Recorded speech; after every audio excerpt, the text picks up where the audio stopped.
Bonsoir heureux, bonsoir. Bonsoir Jean-Luc Mélenchon. Bonsoir. Merci beaucoup d'être notre invité dans toute franchise ce soir.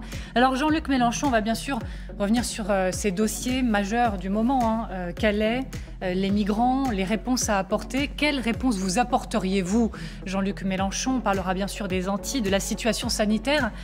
Et pour commencer, J-7, Jean-Luc Mélenchon. J-7 avant votre meeting de lancement de l'Union populaire. Et puis un programme, il est là, c'est l'avenir en commun. 14 chapitres avec des fiches thématiques. C'est très clair. Mais Jean-Luc Mélenchon, ça vous agace? Ça vous agace quand on dit qu'il y a peu de nouvelles mesures par rapport à 2017. Ça, je l'ai vu, vous le dites, ça vous agace. Et en même temps, vous expliquez que la campagne, c'est pas un cabaret, avec à chaque fois un nouveau numéro. Oui, j'ai écrit. En fait, ça m'agace pas parce que, comme toujours, ça me donne une prise. Si vous voulez, quelle désinvolture et quelle incroyable superficialité de dire « Ah, ben c'est la même chose que la dernière fois ». Bah oui, ça prouve que la dernière fois, j'avais raison.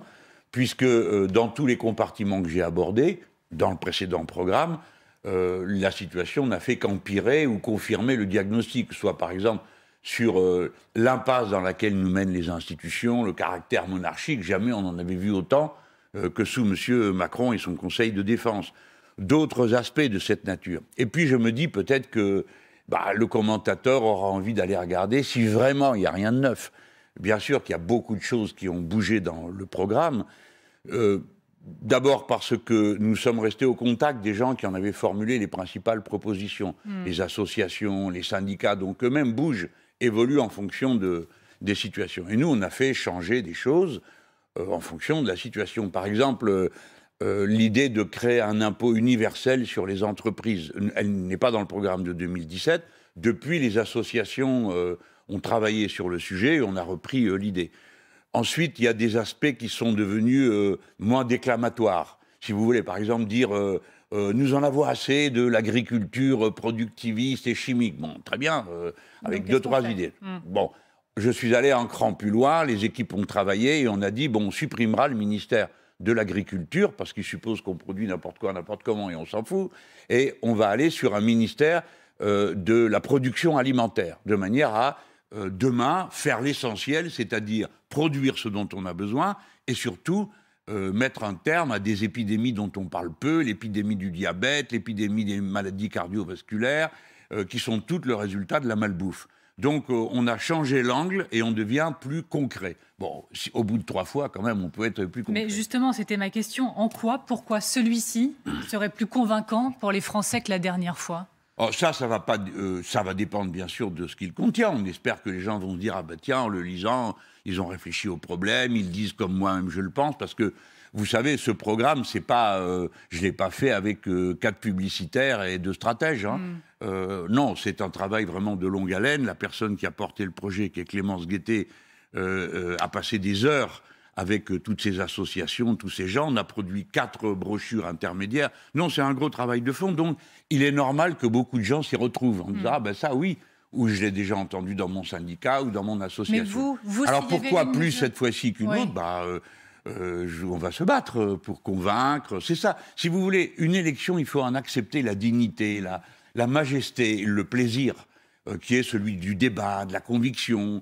C'est pas une course de petits chevaux. Je vois de temps à autre des paroles qui concernent mes concurrents. On dit leur campagne ne décolle pas. Et alors? Mais c'est pas fait pour décoller une campagne, c'est pas les cours de la bourse. C'est des idées qui sont avancées ou non. Donc savourons ce moment particulier de l'esprit public où tout le monde se mêle de tout. Mais quelle serait pour vous la mesure emblématique, exercice difficile, je vous l'accorde, mais celle qui vous fait dire voilà ce qui me représente pour cette élection pour 2022? Bon, alors, il y a je ne peux pas ça n'aurait pas de sens. Il y a 694 mesures là-dedans. Ce que je sais, c'est l'identification de 3 problèmes majeurs. La démocratie, donc ça ne peut plus durer comme ça, avec ces institutions. Le deuxième, c'est la question de l'urgence sociale. Le pays est dévasté par l'inégalité, par la misère. Beaucoup des élites parisiennes ont du mal à se rendre compte qu'il y a 8 millions de personnes à l'aide alimentaire. Ça, c'est la deuxième grande cause, la dignité des personnes, le droit des Français de vivre. Et puis le troisième élément, c'est peut-être lui qui devrait passer en tête. Vous voyez, la difficulté, c'est la conséquence terrible que va avoir le changement climatique sur toute notre vie quotidienne. C'est pas, et attention, c'est pas pour demain, c'est déjà commencé. Et beaucoup de gens n'en ont pas tout à fait conscience. Il y a une mesure en ce moment qui vous tient particulièrement à cœur, c'est la militarisation de l'espace et la dissuasion nucléaire. Ça fait plusieurs fois que vous communiquez sur le sujet, vous avez même recommuniqué hier, et en fait vous êtes même assez agacé, vous le dites dans le communiqué, de voir que le débat ne prend pas sur le sujet. Et moi je voudrais comprendre pourquoi ça suscite à ce point votre colère. Parce que c'est c'est pas une colère, c'est que c'est les sujets qui concernent la sécurité du pays, c'est une question essentielle, me semble-t-il.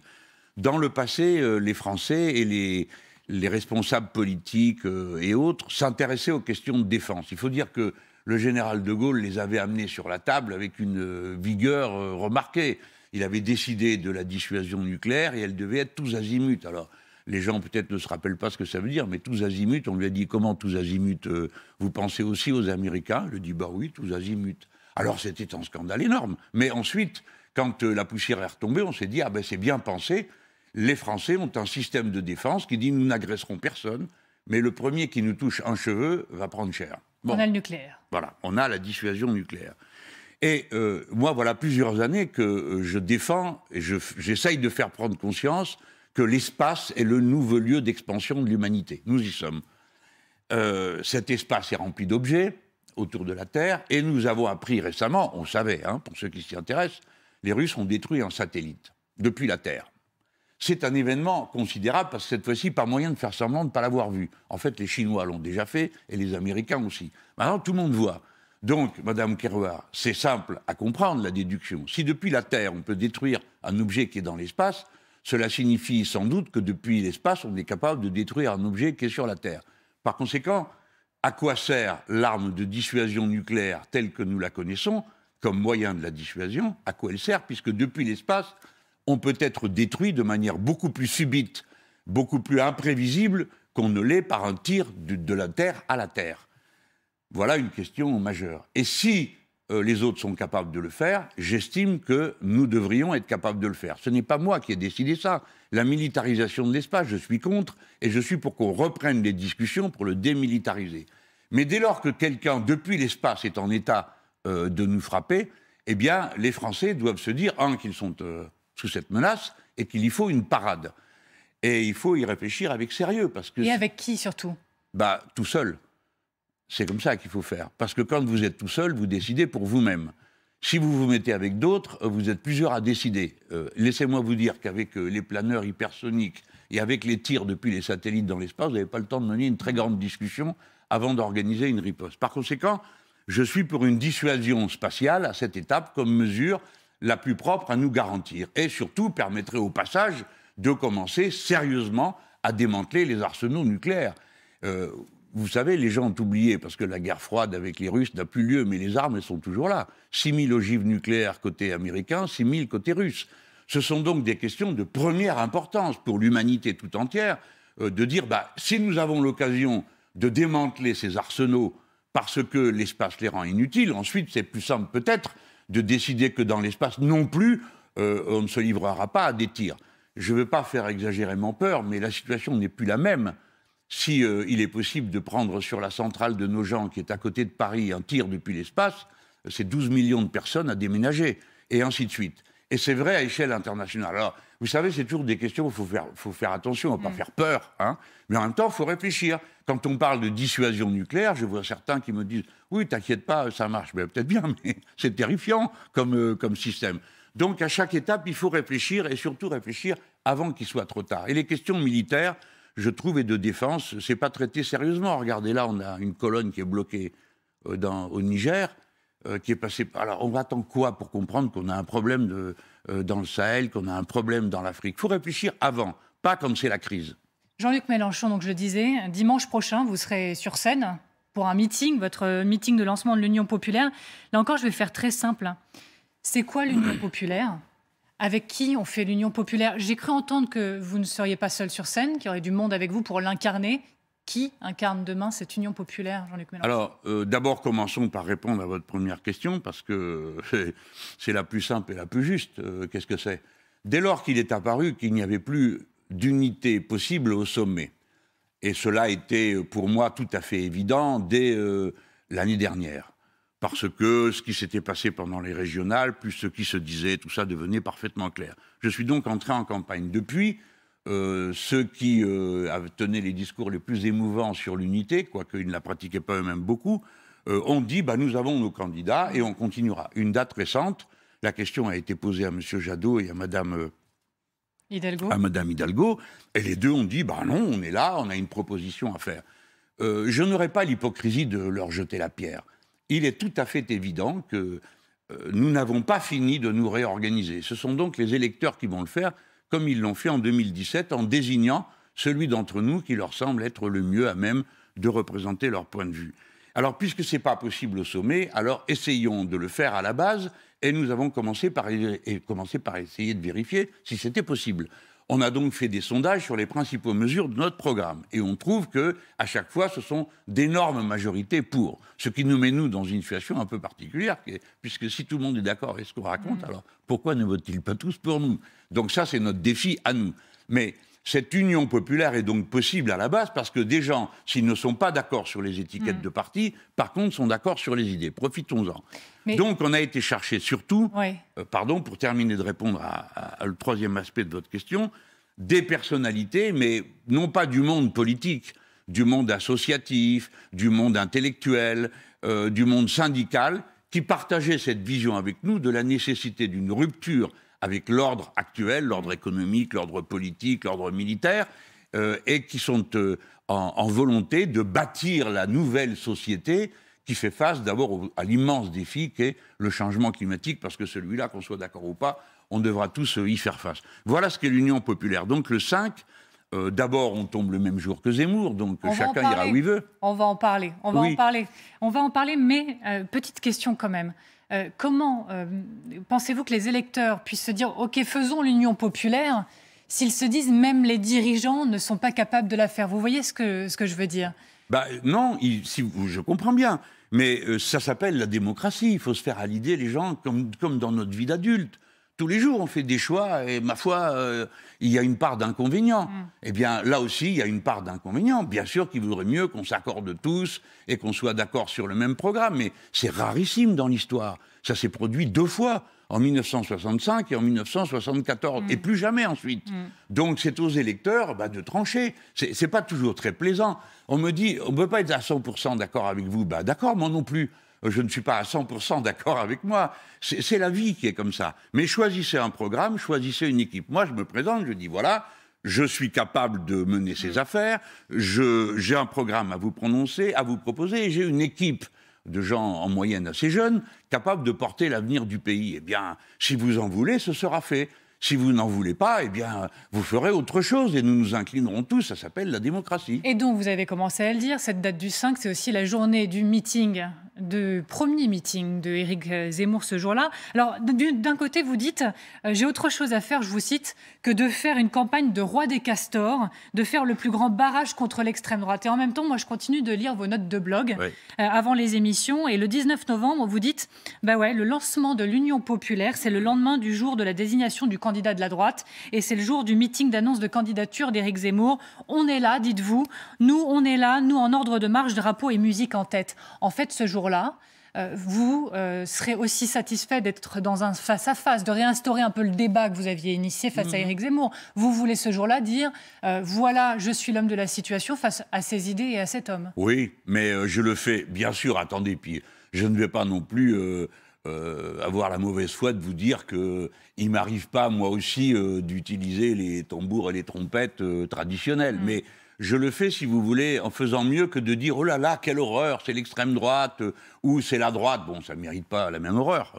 Mais bon, non, je le fais sur des contenus, sur des propositions. Voyez-vous, si nous allons à l'essentiel, on dirait que l'extrême droite, ça n'a jamais été un programme. Ça a toujours été un état d'esprit.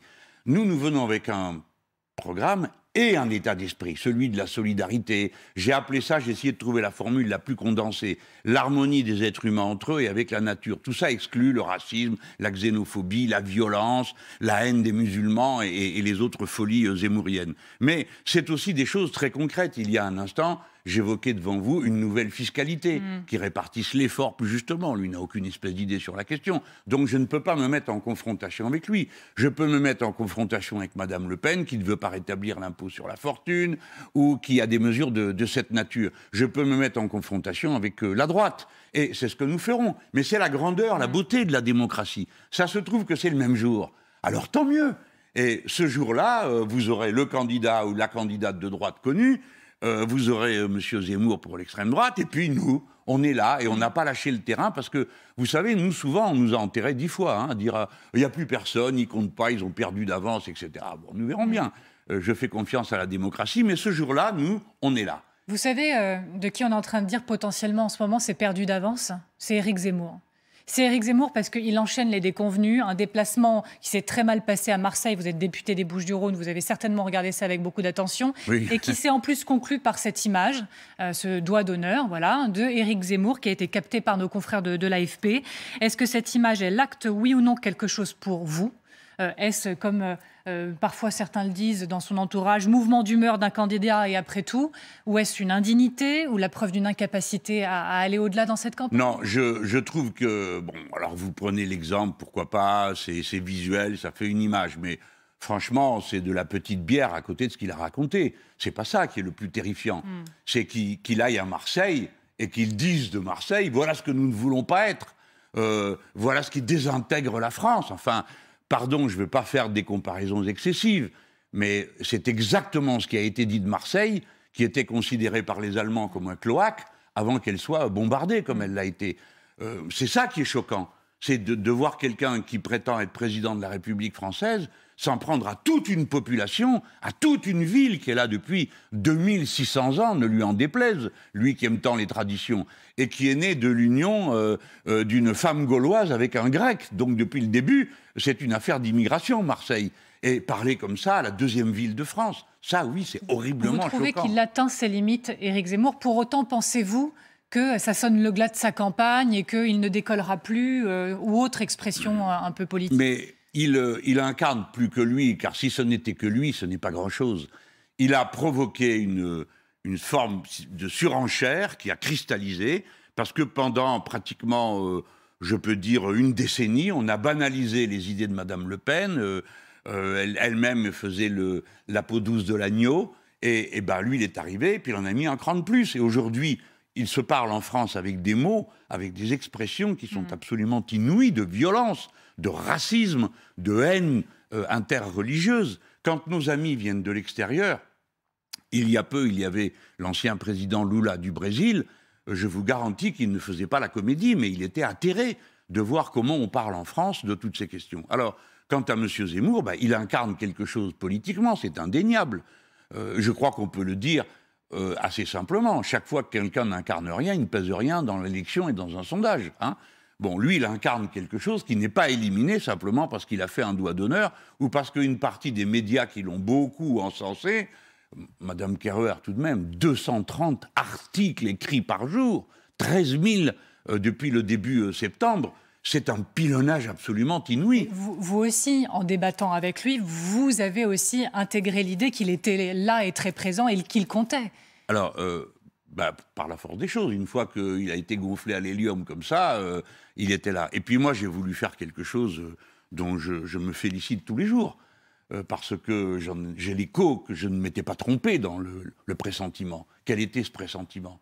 C'est que vu depuis la population, et notamment les antiracistes, et notamment ceux qui n'aiment pas qu'on maltraite les musulmans, à commencer par les musulmans eux-mêmes, qui sont des gens plutôt pacifiques, avaient l'impression que toute la classe médiatico-politique, comme ils disent, était d'accord pour penser qu'à des degrés divers, les musulmans représentaient un danger en France.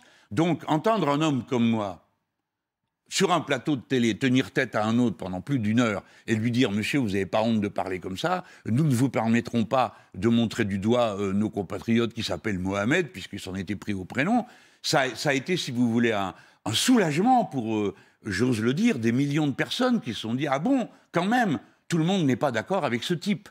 Donc, moi, j'ai mesuré qu'il y avait, notamment, il faut appeler les choses par leur nom, dans la population musulmane, une peur qui était en train de se répandre, que demain soit très triste dans notre pays. Voilà. Alors, oui, il faut le combattre. Je ne comprends pas qu'on puisse dire... J'ai fait pareil avec Madame Le Pen. Je suis allé à sa rencontre sur des plateaux de télé. Pourquoi? Parce que j'ai le privilège de l'âge. On a tout essayé.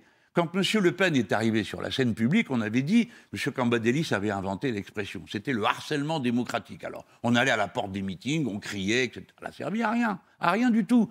Tandis que quand on se voit, qu'on échange des arguments... Les Français regardent, écoutent, se disent « Ah oui, un tel, il a raison. Oui, c'est vrai, c'est excessif ce que dit cette dame ou ce monsieur. » Le débat que vous espérez, que vous attendez, Jean-Luc Mélenchon, c'est le débat face à Emmanuel Macron. Oui. Oui, parce que le véritable enjeu de la situation, c'est, au fond, vous avez 3 lignes qui sont là. Celle de M. Zemmour, on connaît, et puis de l'autre côté, il y a celle de M. Macron, qui est la ligne dominante dans le monde, le libéralisme économique, ça porte plusieurs noms, mais c'est toujours la même chose. Hein. Destruction des services publics, marché partout, tout transformé en marchandises. Et puis un État fort, violent, autoritaire. Et puis la troisième hypothèse, celle que j'incarne à ma manière, peut-être pas le seul, mais que j'incarne et que je veux incarner, qui est l'hypothèse de cette ligne politique, écolo-sociale, enfin bref, les républicains jusqu'au bout, on appelle ça comme on veut. Alors, évidemment, le gros morceau, c'est M. Macron. Parce que c'est lui qui est au pouvoir, parce qu'il est en campagne, parce qu'il utilise tous les moyens de la République pour ça, et que c'est lui qui incarne notre époque. Il est à l'image des Nord-Américains, des économies dominantes, et qui sont toutes dans une impasse aujourd'hui. C'est un monde qui, si vous voulez, pardon, je termine là-dessus pour dire, c'est un monde qui a atteint sa limite. Ils ont montré leur incapacité dans la pandémie. Et maintenant, je pense qu'il ne peut provoquer, depuis la COP26, on le sait, que des catastrophes supplémentaires. En fait, on va voir comment vous le voyez à travers les dossiers aussi du moment, qui sont très concrets et très importants les uns les autres. On va regarder ce qui se passe en Guadeloupe dans un instant. Je voudrais juste vous poser une question dans le paysage politique. Un embarras, un questionnement autour de Nicolas Hulot. Suite au reportage d'Envoyé spécial, une enquête a été ouverte par le parquet de Paris. Les faits sont prescrits. Nicolas Hulot est présumé innocent. Il y a la libération de la parole, mais vous l'avez très bien vu aussi, un débat sur le tribunal médiatique, la présomption d'innocence. Quelles leçons tirer de ce qui s'est passé, sachant que des voix s'élèvent en ce moment pour dire que le gouvernement, pour son soutien en 2018, doit s'expliquer, voire s'excuser? Alors, ce qui est assez difficile, c'est que nous sommes tous placés dans une sorte de contradiction. Je ne vois pas qui pourrait dire que ce n'est pas une bonne chose que la parole se libère. Parce que si elle ne l'avait pas fait, ça continuerait. Et ça continuerait dans la même impunité et surtout dans la même incapacité à prendre conscience. J'y insiste. Je crois que nous autres, tous hommes, avons à nous poser de graves et sérieuses questions sur la manière avec laquelle nous élevons nos fils. Et quel modèle nous leur donnons de virilité? Et quel modèle nous leur donnons de comportement à l'égard des femmes? Donc cette prise de conscience, elle permet à la fois d'assumer la violence qui a été subie, donc de dire oui, c'est une violence, oui, c'est insupportable, oui, nous devons rendre justice à celles qui en ont été victimes.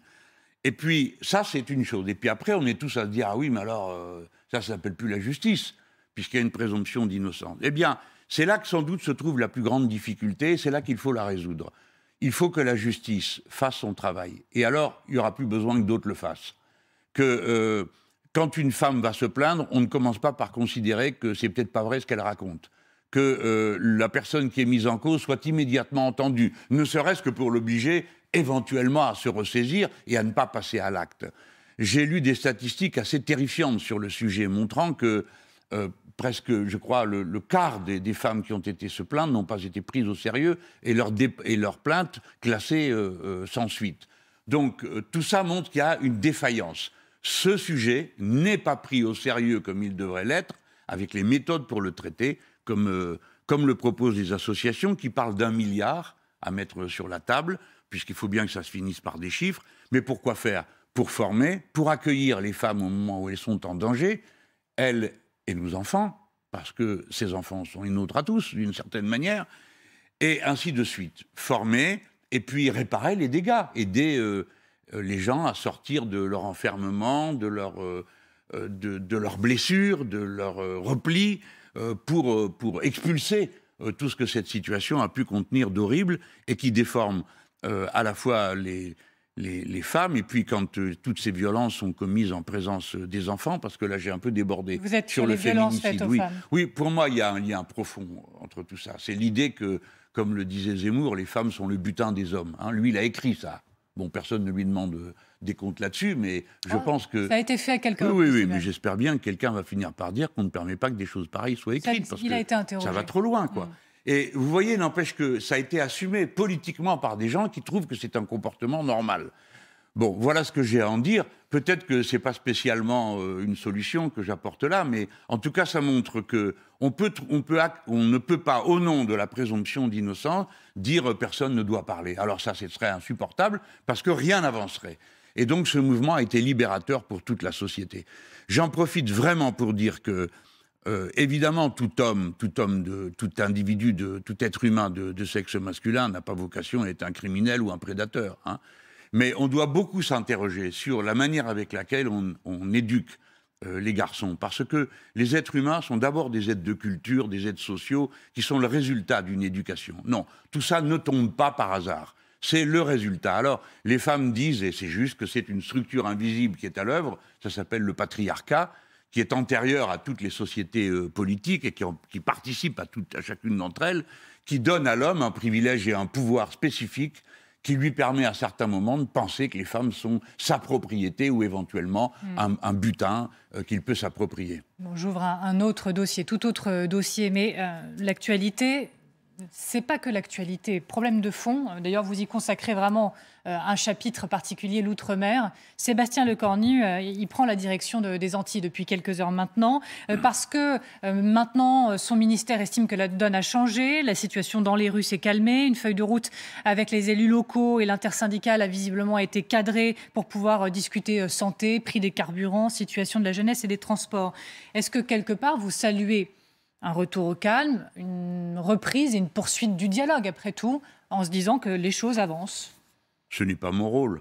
D'ailleurs, pardon de vous contredire, mais justement, on avait d'abord fait un chapitre, et on a dit on arrête avec ça. Les Outre-mer ne sont pas un chapitre. Les Outre-mer sont concernés par tous les sujets. Si bien qu'il y en a partout, plein le. Alors pourquoi ?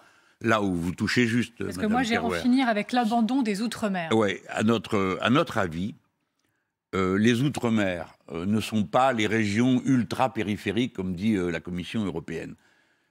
Elles sont en quelque sorte des loupes grossissantes de ce qui se passe partout sur le territoire de la France, que ce soit la France hexagonale, continentale, que ce soit la France d'Amérique du Sud en Guyane, ou celle des territoires insulaires, la Corse, mais aussi la Polynésie française, etc.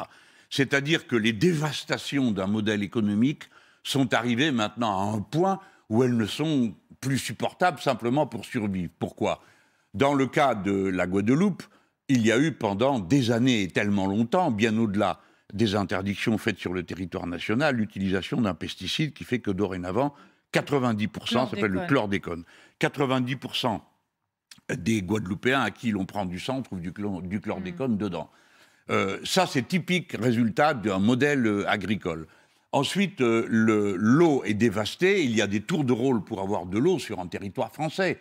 Ce n'était pas le cas avant, parce que tout est dévasté. Là aussi, c'est l'effondrement des services publics, la privatisation de l'eau comme marchandise. Bref, je termine.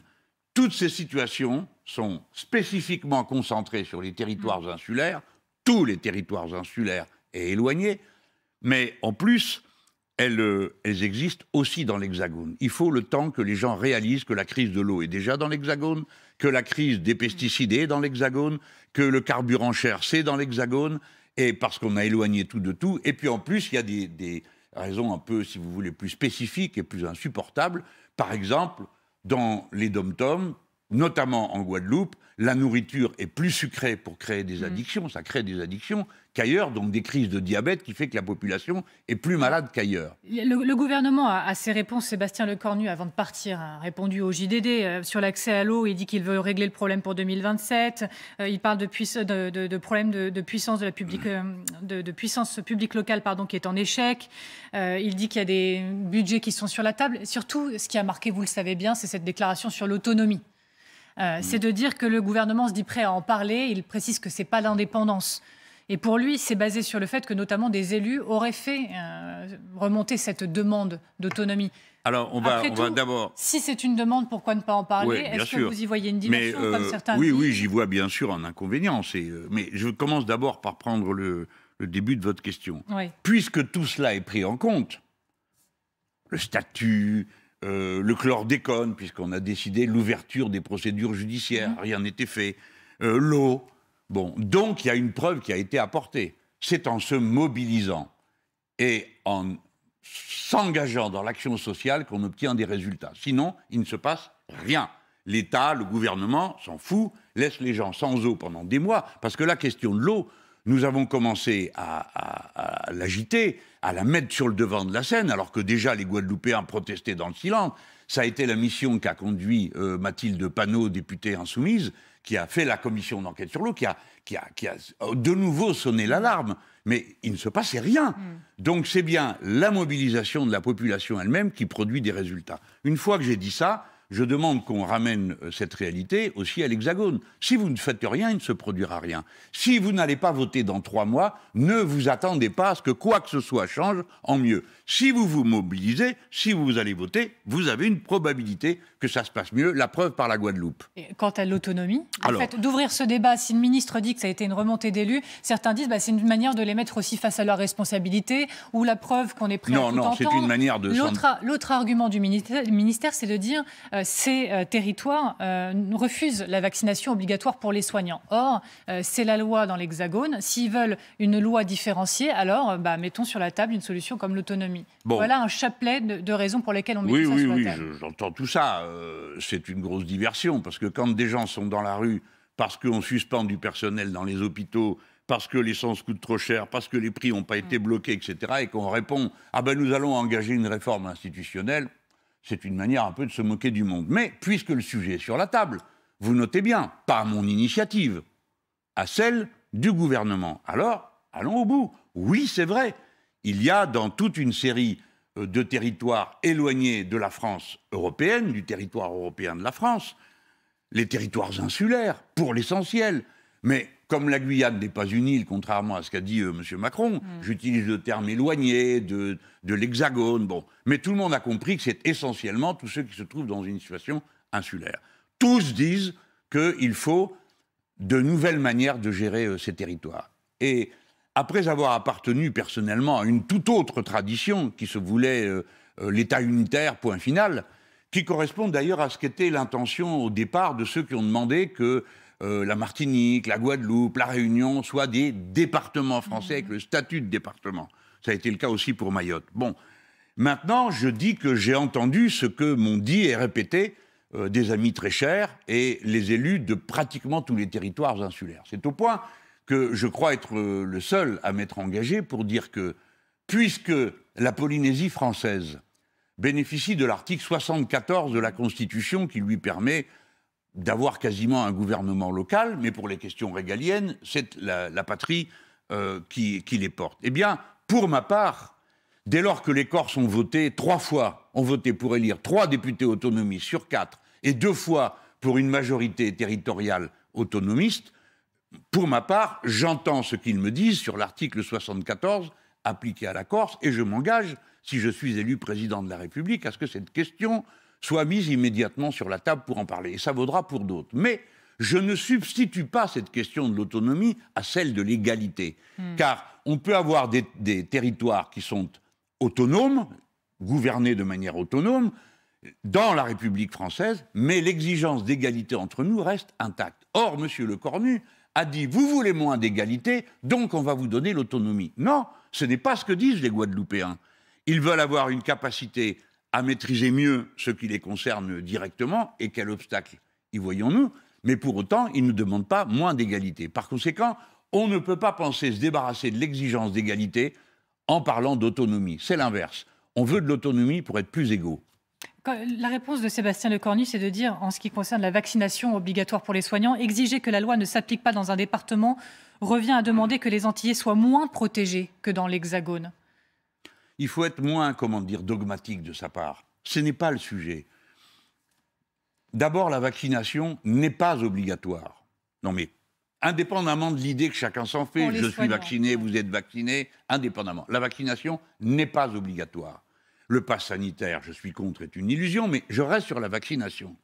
Si elle n'est pas obligatoire, au nom de quoi la rendrait-on obligatoire pour certains personnels? Dès lors qu'on sait tous que le fait d'être vacciné n'empêche pas de pouvoir être contaminé et de contaminer les autres. Donc le fait de repousser au 31 décembre la vaccination obligatoire pour les soignants dans ces territoires... c'est vraiment pas une bonne idée. Le 31 décembre, vous voulez vraiment que la nuit du 31 décembre soit une émeute? C'est pas possible. Bon, ils viennent déjà de voir ce que ça a donné. Parce que le jour où s'est appliqué le fait qu'on suspendait le personnel, ce jour-là a commencé, le mouvement est passé d'une manif dans les rues tous les samedis à les événements que vous connaissez. Mais je voudrais terminer mon idée. La question qui est posée n'est pas du tout formulée comme le croit M. Le Cornu, il se trompe. Si vous êtes dans l'île de la Guadeloupe, que 85% du personnel est déjà vacciné, les 15% qui ne veulent pas, qu'est-ce que vous voulez leur dire? C'est obligatoire pour vous, au nom de quoi? Parce que pour le coup, c'est pas obligatoire pour les autres. Donc c'est là qu'est la rupture d'égalité. Mais admettons encore cette idée. Admettons, vous avez 15% dans un hôpital, vous les remplacez par qui? Quand vous êtes dans l'Hexagone, vous pouvez toujours vous dire, on va trouver. Il y a 180 000 personnes qui ont quitté le service hospitalier. Mais quand vous êtes à la Guadeloupe et que vous enlevez 15% du personnel, vous n'avez qu'un résultat, le chaos.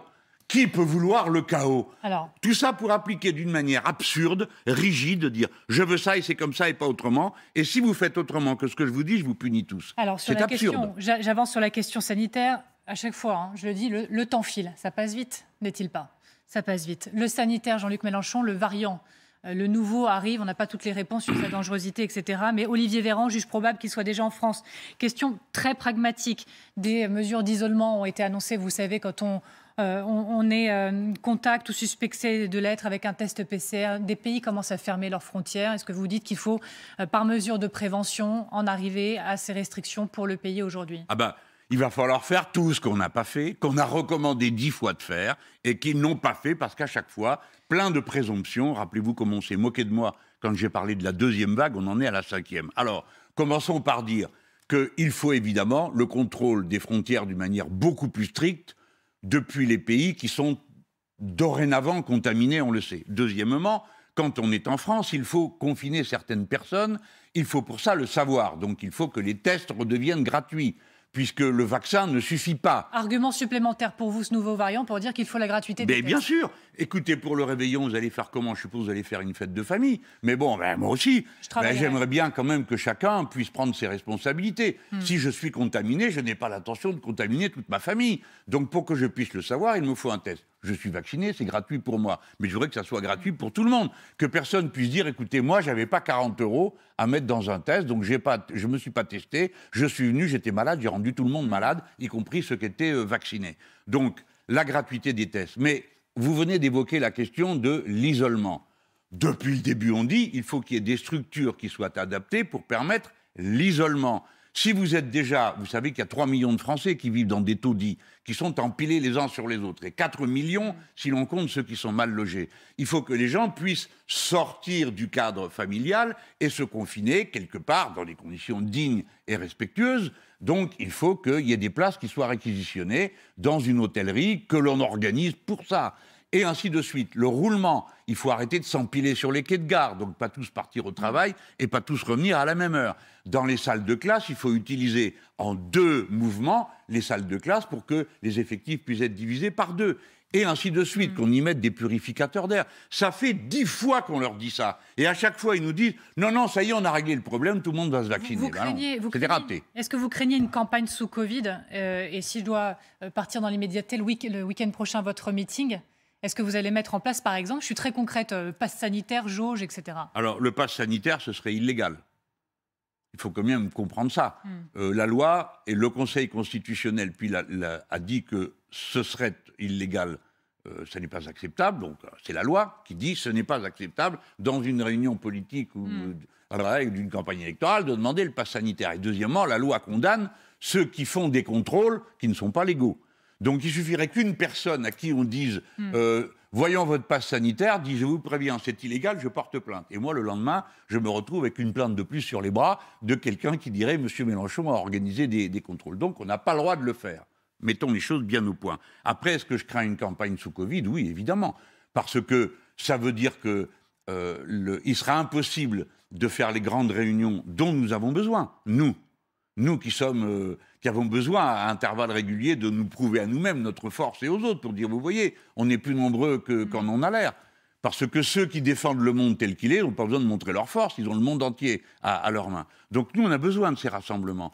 Et puis l'esprit public pourrait être totalement obsédé par les questions de sécurité sanitaire et attacher moins d'intérêt aux autres questions qui se posent pour le pays. Donc oui, je crains une campagne sous urgence sanitaire, bien sûr. Mais quand même question sur l'enjeu de santé qui est majeur pour les Français dans le cadre de cette campagne, au-delà même du Covid. Olivier Véran envisage de relancer l'idée d'une grande sécu. Si je dois résumer un peu, c'est le régime de base de la sécu sociale qui étendrait son périmètre en prenant aussi une large partie occupée par les mutuelles, les assureurs, les institutions de prévoyance. J'ai regardé dans votre programme. Vous dites, vous voulez le 100% sécu en remboursant à 100% les soins de santé prescrits en intégrant les mutuelles dans la sécurité sociale.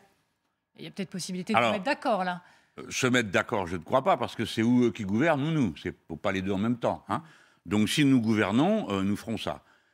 C'était déjà dans le programme de 2016, la grande sécu. Et d'ailleurs, pour être honnête, c'est pas nous qui l'avons inventé, c'est Ambroise Croizat lui-même, le ministre communiste qui a fondé la sécurité sociale. Et leur idée à l'époque, c'était la grande sécu. Tout était dedans. Alors ça ne s'est pas fait comme ça, parce qu'à l'époque, il y a eu des résistances terribles contre la sécurité sociale, et en particulier tous les secteurs de droite disaient tout ça c'est du communisme, c'est du socialisme, pas question, il faut qu'il y ait les assurances privées. Alors il y a eu des mutuelles qui ont joué leur rôle, qui au départ étaient sur des segments assez limités, parce que la sécu remboursait bien. À partir du moment où la sécu a commencé à dérembourser, comme on dit, c'est-à-dire à ne plus rembourser, et que des frais nouveaux sont apparus, il y a eu un pullulement des contrats. Vous ne savez jamais de quoi vous êtes vraiment protégé. Même avec votre complémentaire, il faut aller relire les petites lignes pour savoir. Alors c'est beaucoup de chaos, on ne sait pas vraiment de quoi on est protégé. Quand vous appliquez ce supplément de cotisation, si vous êtes une personne âgée, vous payez plus cher parce que vous êtes âgé, et puis les statistiques montrent que c'est eux qui sont les moins bien remboursés. Alors c'est la totale. L'inégalité va se creusant à cause de quoi? Du fait qu'il y a, à côté d'un service socialisé, la sécurité sociale, un marché, et que sur ce marché, on complète d'une manière qui est, comme d'habitude, inégalitaire. Donc voilà pourquoi je suis partisan d'un seul système. Évidemment, il faut que le personnel des mutuelles soit intégré au personnel de la sécurité sociale, qui ne perdent pas leur job. D'ailleurs, on ne pourrait pas s'en passer, parce que le travail qu'ils font, il est nécessaire.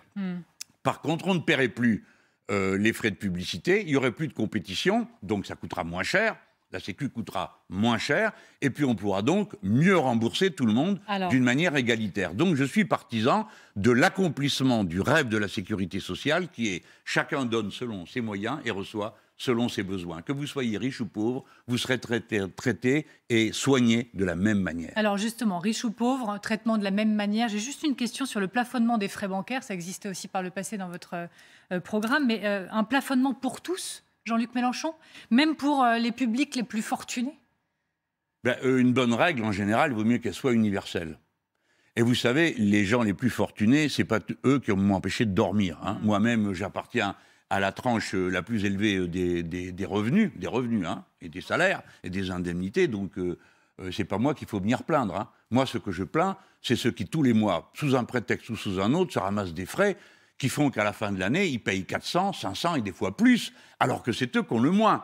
Et c'est dans ces conditions que mon collègue Alexis Corbière, qui est député de Seine-Saint-Denis, a déposé une proposition de loi pour limiter les frais bancaires. À dire, c'est jamais sur un cas plus de 2 euros. Et ça ne peut pas être plus de 100 euros dans une année. Je crois que c'est 100 euros ou 200. Excusez-moi si je ne me rappelle pas exactement. Crois, Voilà, vous savez, c'est bien, vous avez mieux retenu le chapitre que moi. Mais le fait est là. Nous ne voulons plus qu'ait lieu cet abus de pouvoir. Parce que vous savez comme moi que quand on vous fait un dépassement et qu'on vous le note 80 euros, je crois que c'est les dépassements, ça coûte 2 centimes. À la banque, non, c'est pas sérieux. Donc tout ça doit cesser. Alors, à un moment donné, un pouvoir a dit ah ben non, c'est trop, ça ne peut pas durer comme ça. Aussitôt, c'est normal, ils défendent leur intérêt. Les banques ont dit ah non, on va s'en occuper, on va se modérer nous-mêmes. Tu parles comme ils sont modérés, ça n'a pas fonctionné. Et aujourd'hui, des gens s'enfoncent dans le surendettement. pour ces raisons de frais supplémentaires qui leur tombent dessus sans arrêt. Donc il faut maintenant stop avec les frais bancaires. Voilà, je dis stop. J'ai pas dit seulement un peu moins, je dis stop. On limite au minimum. Il est normal qu'une banque voit ses coûts compensés par, si ça coûte quelque chose, on le paye, puisqu'on le fait. Mais pas ces tarifs-là, pas ces niveaux-là, parce que ça n'est pas justifié. On pourrait être toujours concret et interroger sur les solutions. Je vais prendre l'entreprise SAM, la SAM, fonderie aveyronnaise, sous-traitant automobile qui a été définitivement placé en liquidation judiciaire. Il s'agit de 350 salariés derrière ces mots. Renault a estimé que le projet de repreneur n'était pas suffisamment bon. L'État, à la base, soutenait un projet de reprise. Renault a fait un autre choix. La question, elle est simple. Que peut faire l'État si l'entreprise dit non ? Alors, d'abord, c'est très étonnant que le directeur ou le PDG de l'entreprise se donne un avis différent de l'actionnaire principal. Parce que l'État est l'actionnaire principal de Renault. Deuxièmement, ça prouve que ou l'actionnaire n'est pas efficace, ou le PDG est très arrogant. Dans l'un et l'autre cas, ce n'est pas satisfaisant. La volonté de l'État doit être appliquée, parce que l'État, c'est nous tous. Donc, Renault doit maintenir son plan de charge sur cette entreprise. Si Renault trouve que la solution qui a été trouvée n'est pas la bonne, mais que néanmoins, il aurait beaucoup de plaisir à continuer à produire à cet endroit-là, alors que Renault rachète cette fonderie, quitte à la revendre d'ici quelque temps. Mais la position qui consiste à dire « je m'en lave les mains », vous pouvez disparaître, vous êtes 350, vous nous avez servi avec honnêteté, avec talent, vous avez produit des choses magnifiques, et maintenant, je m'en fous de savoir ce qui vous arrive. Ça, c'est le discours que tient le PDG de Renault. C'est inacceptable. Et puis, je dirais que pour ce qui concerne le pays lui-même, la solidité de son système de fonderie. Car voyez-vous, aujourd'hui, on y fait je ne sais quelle pièce à cet endroit-là, ça va être des pièces automobiles. Mais on fait aussi des pièces pour l'aviation. On fera des pièces pour d'autres domaines. Nous avons besoin de fonderies de haut niveau avec un personnel qualifié. Pardon, Madame Kerouer d'y insister. Les machines ne sont rien sans le personnel. Lorsque vous avez une entreprise qui produit, par exemple, des pelles pour les barrages hydrauliques. Si vous pouvez avoir les meilleures machines du monde, si vous n'avez pas les ouvriers comme ceux qu'il y a à Grenoble, vous ne savez pas le faire. Si vous prenez un cas comme G à Belfort, qui fait des turbines, si vous n'avez pas le personnel qualifié, vous ne pouvez pas produire des turbines qui tournent au micron pour ce qui est du réglage. Ou bien capable de fabriquer des machines à faire IRM, qui vous sauvera la vie peut-être un jour à vous, ou à vos enfants, ou à moi. C'est les plus gros IRM du monde, c'est là qu'on les fabrique. Alors on va laisser tout ça partir. On ne doit pas laisser partir la SAM. Et donc les travailleurs de la SAM, ainsi que la population autour, va dorénavant passer à des formes beaucoup plus vigoureuses d'action. Et je les félicite et les encourage à le faire. Vous étiez déjà rendu sur place, donc on verra, on suivra le dossier. Il faut qu'on parle absolument de Calais, Jean-Luc Mélenchon. Oui, bien sûr. Il y a eu cette réunion cet après-midi autour de Gérald Darmanin, à Calais justement, en sortant, juste avant l'émission. Il a annoncé une lutte plus intense contre les passeurs. Je sais que votre solution à vous, c'est la voie légale. On va en parler dans quelques instants. Mais est-ce que vous êtes d'accord avec l'idée de lutter contre ces personnes qui profitent de la misère ? Est-ce que vous êtes d'accord avec le renforcement de la lutte contre ces gens, contre ces passeurs ? Il annonce au passage un avion de Frontex qui, dès le 1er décembre, va pouvoir aider à cette lutte. Évidemment. Mais il serait temps de s'y mettre. Vous savez que cette histoire-là dure depuis 20 ans. Pourquoi les gens sont-ils là ? Sans doute parce qu'il y a un réseau très bien organisé depuis longtemps. Ça a commencé en 2002, les premières expulsions. Ça fait donc 20 ans que ce scandale continue. La lutte contre les passeurs, il est temps de s'y mettre. Mais alors, c'est plus du tout les mêmes moyens qu'on doit déployer. Au lieu de déployer des centaines de policiers et de gendarmes qui se livrent à une activité qui leur répugne à eux-mêmes, qui est de brutaliser les pauvres gens qui se trouvent là, n'en déplaise à M. Dupond-Moretti qui m'a l'air très mal renseigné, oui, en effet, les tentes sont détruites et tous les mois, on ramasse 400 à 500 tentes. Oui, tous les jours, on lacère des tentes. Oui, il est interdit de donner à manger à ces pauvres gens qui meurent de froid. Tout ça a lieu en ce moment. Par conséquent, il est temps de s'y mettre. Il faut punir les passeurs. Mais je ne veux plus que la France fasse ça. Le sale boulot des Anglais, nous ne le ferons pas. C'est-à-dire que ce n'est pas à nous de bloquer les gens, de détruire leur campement, de les pousser à la faim et au froid, et eux, leurs enfants, à monter dans des barcasses pour aller risquer de se noyer. La question, c'est comment on fait ? Vous êtes en faveur d'une voie légale. Vous avez déjà dit, oui, en effet, il s'agirait de leur permettre en bateau, en ferry, de se rendre au Royaume-Uni. Mais déjà, dans quelles conditions? Est-ce qu'il y a un nombre limité? Est-ce qu'on les emmène tous par bateau là-bas? Mais surtout, Jean-Luc Mélenchon, l'Angleterre ne veut pas de ces migrants. Boris Johnson a signé une lettre dans laquelle il dit même que les Français doivent, je le cite, reprendre ces migrants. Alors, ça, c'est Boris Johnson, on connaît. Il y a une manière de faire chez lui qui procède par provocation. Ce n'est pas un procédé que moi-même j'ignore, donc je suis capable de le repérer chez les autres. Hein. Bon, il en rajoute.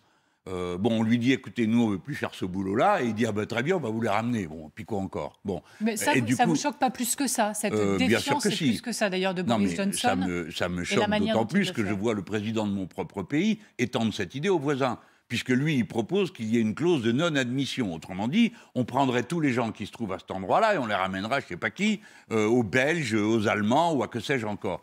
C'est-à-dire un énorme trafic de pauvres diables qui s'organiserait comme ça sur 4 frontières. Non, ces gens veulent aller en Angleterre, qu'ils y aillent. Voici ma réponse. Ils veulent aller en Angleterre alors qu'ils y aillent. Et que les Anglais s'en débrouillent et disent ce qu'ils font. Et comment vous obligez Boris Johnson à accepter ces Oui, mais d'abord, commençons par dire qu'on va le faire.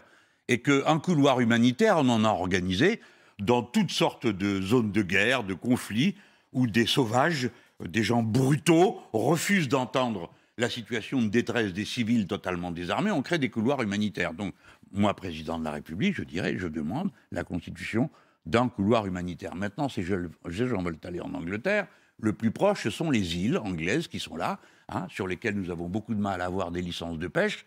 Eh bien, nous prenons les gens et nous les amenons sur ces îles. Et les Jersey, Anglais, par exemple, oui, pourquoi pas.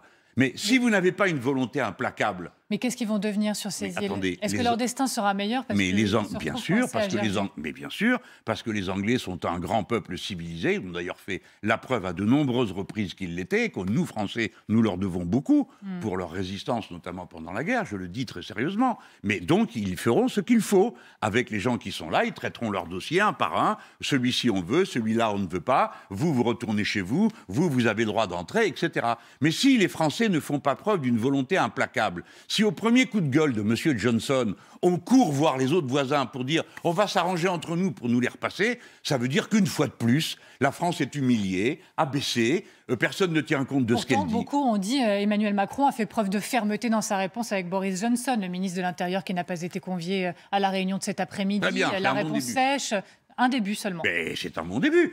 Attendez, je viens de vous dire que j'étais d'accord avec la lutte contre les passeurs que M. Macron découvre. Je pourrais vous dire, c'est une honte, c'est maintenant qu'il s'en rend compte. Vous avez vu, c'est pas comme ça que j'ai dit, ça fait un moment que ça dure, c'est le moment de s'y mettre. Donc, si vous voulez, si quelque chose de positif est fait, qui va dans le sens du respect de la dignité des personnes et de la maîtrise de nos frontières, parce que nous sommes quand même chez nous, et que pour ma part, je ne suis pas pour qu'il n'y ait ni frontières, ni passeport, ni visa. Je ne dis pas ça. Si nous voulons être respectés, il faut se faire respecter. Toute dernière question, et il nous reste 30 secondes, et alors je sais que c'est quasi impossible. Dénoncer les accords du Touquet, c'est ce que vous souhaitez, mais ça prend, je crois, 2 ans de négociations. On ne peut pas le faire tout seul. Eh bien, c'est la raison pour laquelle il faut emmener les gens qui veulent aller en Angleterre dans les îles où ils seront accueillis, j'en suis sûr, avec beaucoup d'intérêt.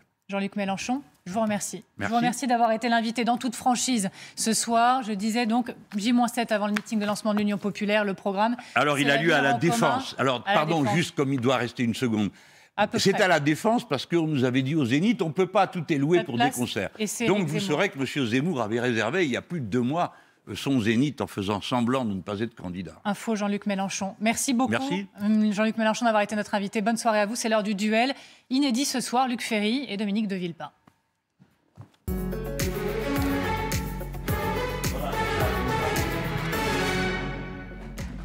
Bonsoir. Pendant que vous assistez en direct du coup aux retrouvailles entre Jean-Luc Mélenchon et Dominique de Villepin, je crois monsieur de Villepin, voilà, je ne sais pas, je vous laisse vous installer, parce que vous découvrez les lieux, donc bienvenue à vous, Dominique de Villepin, ancien Premier ministre. Merci d'être là. Luc Ferry, bonsoir. Bonsoir. Ravi de vous retrouver. Messieurs, bien sûr, l'actualité ce soir, elle est marquée par ces images de cette réunion du jour autour de Gérald Darmanin, le ministre de l'Intérieur, avec ses homologues européens à Calais. Le drame qui s'est déroulé dans la Manche a relancé un débat. Le débat entre la fermeté et l'humanité. Comment faut-il répondre, placer le curseur? Aujourd'hui, la France annonce surtout intensifier le travail avec ses homologues contre les passeurs. Mais comment on trouve cet équilibre, fermeté-humanité aujourd'hui? Les deux ne sont pas incompatibles. Ce qui est important, je pense, c'est de tirer les leçons des dernières années. Ces crises sont des crises à répétition, ne l'oublions pas. Nous avons fermé Sangatte en 2002, nous avons signé les accords du Touquet en 2003, en 2009, nous avons fermé la jungle de Calais, en 2016, nous l'avons refermée, et depuis 2018, nous sommes dans une situation nouvelle où une alternative à la voie traditionnelle par camion ou par le tunnel sous la Manche a été trouvée. C'est la voie maritime beaucoup plus dangereuse à travers des petits bateaux et sur une zone beaucoup plus étendue. Donc, l'équilibre est important et il doit se jouer à deux, du côté français et du côté britannique. Aujourd'hui, les Britanniques ne font pas tout ce qu'ils devraient. Et en particulier, il n'y a pas de voie légale pour entrer en Grande-Bretagne à partir des côtes françaises. Il devrait y avoir, puisque c'est nous qui assumons, et si on maintient les accords du Touquet, nous devrions avoir du côté français de quoi procéduriser les demandes et établir un minimum d'ordre sur le plan légal, ce qui n'existe pas aujourd'hui. Et nous devrions pouvoir agir en commun. Alors, faut-il imaginer des patrouilles maritimes? Faut-il, puisque maintenant l'Europe est concernée, il s'agit d'une frontière extérieure depuis la signature du Brexit, cela change la donne. Nous ne sommes plus seuls, mais avec les Européens pour agir. Et les Britanniques doivent prendre en compte une réalité, c'est que leur territoire est plus attractif que la plupart des autres territoires, compte tenu des conditions de travail qui existent au Royaume-Uni. On va en parler parce qu'effectivement, ça a été un point soulevé par Gérald Darmanin et Jean-Yves Le Drian. Sur l'équilibre entre fermeté et humanité, nous avons un devoir vis-à-vis des migrants. D'abord, permettre l'instruction du droit d'asile, c'est la responsabilité en liaison avec les Britanniques. Nous avons aussi un devoir qui est de faire en sorte que l'errance et effectivement le harcèlement qui se fait pour beaucoup de migrants, compte tenu du fait que nous voulons éviter les abcès de fixation, eh bien, choisissons une multitude de points et soyons capables d'accueillir dignement l'ensemble de ces migrants, tout en exerçant le contrôle et le rapatriement de ceux qui ne relèvent pas du droit d'asile. Ça fait partie d'une négociation politique et diplomatique qu'il faut être capable de mener. Dans ce cadre-là, Luc Ferry, déjà votre analyse à vous, mais est-ce que la France, du coup, et l'Europe sont en train de trouver cet équilibre? Non, mais Dominique a bien rappelé l'histoire et les différents épisodes de cette histoire. Il a tout à fait raison. Il faut concilier à la fois l'humanité et en même temps la fermeté par rapport à ceux qui ne sont pas des réfugiés politiques en particulier. Mais deux petites remarques supplémentaires. Instruire le droit d'asile, c'est aussi ce que la Pologne ne fait pas. Peut-être qu'on en parlera plus tard, mais oui. C'est ce que la Pologne ne fait pas aujourd'hui. C'est-à-dire que peut-être qu'on reviendra donc sur la question Biélorussie-Pologne, mais qui pose quand même le même type de problème, en tout cas pour ce qui est de l'instruction du droit d'asile. Et normalement, en Europe, on devrait instruire ce droit d'asile. Ce sont les règles de l'Europe. Et la Pologne fait partie de l'Union européenne. Donc même si la Biélorussie le président biélorusse se conduit comme un porc, la Pologne, en tant que membre de l'Union européenne, ne devrait pas en faire autant. Sur ce qui est de l'Angleterre, j'y reviens évidemment. Moi, ce qui me frappe, je n'ai rien à ajouter à ce qu'a dit Dominique, qui est parfaitement exact et à quoi je souscris, je signe des deux mains. La seule chose qui me chagrine, c'est pas que ça me gêne, c'est que ça me chagrine, c'est que comme ça a été le cas par rapport à l'Italie, l'Europe n'est pas unie derrière la France. Elle devrait l'être. Et comme tu l'as rappelé très justement, spécialement depuis le Brexit, puisque du coup, c'est une frontière européenne et pas simplement une frontière française ou franco-britannique. Et donc, ce qui est quand même très frappant, c'est cette désunion européenne et qui, à mon avis, a des raisons extraordinairement profondes. Mais on la voit à chaque fois sur ces questions d'immigration, cette désunion européenne qui est liée au fait que quand on a fait le traité de Maastricht, moi je suis très très pour l'Union européenne et très pour la monnaie unique, mais on a organisé la désunion européenne parce qu'on n'a pas fait le dumping, on n'a pas lutté contre le dumping fiscal et le dumping social, ce qui fait qu'à chaque fois qu'il y a un problème majeur, l'Europe est désunie. Peut-être sur ce point, échangeons. Oui. Ce ne sera pas mon boulot en l'occurrence, je vous laisse faire, mais sur la désunion européenne. Oui, c'est un point très important que soulève Luc. Et face à la désunion, il est essentiel que nous nous donnions les outils. Aujourd'hui, nous n'avons pas les outils d'une politique d'asile commune. Voilà. On a adopté l'esquisse de ce qui pourrait être une politique commune, avec une répartition par pays, et dans le cas des pays qui refusent toute répartition, des pays comme la Pologne, comme la Hongrie, il y aurait alors la participation au financement de cette politique, ce qui est finalement un moyen de trouver une compensation. Certains pays de l'Est, compte tenu du passé, compte tenu de l'héritage de la peur de l'Empire ottoman, de l'héritage de la peur de l'Union soviétique, se refusent à toute participation à cette politique. Mais c'est essentiel que nous nous dotions de cette politique à l'échelle européenne, mais aussi à l'échelle française. Nous manquons des outils pour savoir quel type d'immigration nous entendons privilégier. Il ne faut pas oublier que depuis 1974, et surtout depuis les années 2000 avec la mondialisation, cette immigration, elle a changé de nature. L'immigration avant ces dates était beaucoup plus facile à intégrer. Les migrants étaient essentiellement mus par un objectif de travail. Ils s'intégraient dans ce qui existait encore, c'est-à-dire l'industrie française, et à travers l'école, à travers l'usine, à travers des quartiers qui ont été bâtis dans les années 60, en grande partie pour les accueillir, il y avait ce travail d'intégration possible. Ce travail d'intégration, à partir des années 2000, il n'a plus été fait, parce que ces migrants relèvent moins d'une immigration de travail, et en tout cas, comme il y a moins d'usines, ils n'ont plus l'usine pour façonner un esprit commun. Ils relèvent d'une immigration souvent familiale ou de services. Ils travaillent dans des services dispersés sur le territoire. Donc il n'y a plus ce creuset qui fabrique un esprit. Alors, par exemple, récemment, il y a eu ce rapport qui dit que, en fait, l'immigration n'est pas un problème. L'immigration est une solution si c'est l'immigration qualifiée, l'immigration de l'économie, du travail, et que même c'est un levier pour la croissance de faire venir une immigration qualifiée de travail pour l'emploi. Donc, est-ce que c'est à ça que vous faites référence? C'était le cas, en effet, comme l'a dit Dominique, c'était le cas dans les années 60, 70, peut-être 80 encore, mais ça n'est plus le cas aujourd'hui. Aujourd'hui, on a affaire quand même énormément à une immigration de misère aussi, parce qu'on a des pays en guerre comme la Syrie, dans lesquels la situation, enfin n'importe lequel d'entre nous refuserait d'y vivre. On prendrait nos enfants sous le bras et on monterait dans un pneumatique pour traverser d'abord la Méditerranée et puis la Manche, s'il faut, parce qu'il faut bien comprendre que l'Angleterre aspire aussi ces migrants parce que ce sont des gens qui, pour beaucoup, parlent l'anglais et qui ils ont le sentiment que l'Angleterre, c'est le pays de la démocratie, du respect des droits de l'homme, plus que n'importe quel pays d'Europe. En quoi, d'ailleurs, à mon avis, ils se trompent aujourd'hui. Mais enfin, en tout cas, il y a la langue. Mais ce que je voudrais dire, pour aller un petit peu plus loin, et Dominique a raison, c'était autrefois une immigration de travail, ça n'est plus fondamentalement le cas aujourd'hui, sauf en Allemagne. Ce qu'a fait Mme Merkel était quand même assez génial. Moi, je sais que je suis à peu près un des très rares à droite, j'allais dire le seul, il ne faut pas être paranoïaque, mais à défendre ce qu'a fait Mme Merkel. Mes amis de droite trouvent ça scandaleux. Je trouve qu'elle a vraiment fait le boulot parce qu'elle a fait immigration de travail. Immigration de travail, et ceux qui n'avaient pas un emploi étaient renvoyés chez eux, obligés d'apprendre l'allemand et obligés... Et ce que disait Dominique est très vrai, c'est que quand on travaille dans une entreprise, on est intégré et l'intégration se fait. Quand c'est une immigration de misère, comme c'est largement le cas aujourd'hui, ou une immigration de pays qui sont en guerre, donc encore plus misérable si je puis dire, l'intégration ne se fait pas.